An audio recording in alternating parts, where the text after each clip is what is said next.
Hi friends, welcome back to Nandi vlogs from Kadapa. Today vlog వచ్చేసి France pepper fry అండి. Pan పెట్టుకొని oil వేసి onions వేయాలి. అవి కొంచెం ఫ్రై అయ్యాక స్లోగా కలుపుతూ ఉండాలి. అలాగా కొంచెం ఫ్రై అయ్యాక టమాటోస్ కూడా కట్ చేసుకొని సన్నగా అవి కూడా వేసుకోవాలండి. అవి కూడా సేమ్ అలానే వేపుకోవాలి. ఇక్కడ వచ్చేసి ఫ్రాన్స్ మనం కడిగేసి ఒక బౌల్లో పక్కన పెట్టుకున్న తర్వాత అందులో పసుపు, కొంచెం అంత కారము, కొంచెం అంత సాల్ట్ వేసేసి సాల్ట్ వేయాలి కొంచెం. అవి కూడా బాగా కలిపేసి పక్కన పెట్టుకోవాలి.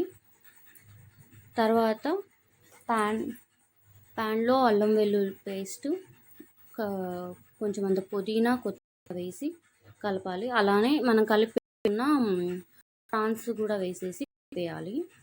కొంచెం సేపు ఫ్రై చేశాక కొంచెం అంత కారం, మనం సరిపోయేంత కారం వేసుకొని చెక్ చేసుకొని కొన్ని వాటర్ వేయాలి, ఒక మన క్వాంటిటీని బట్టి.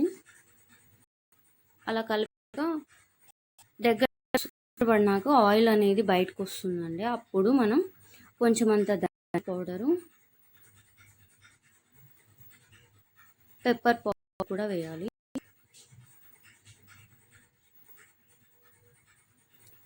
పెప్పర్ పౌడర్ వేసి కలిపేసి ఆఫ్ చేయడం.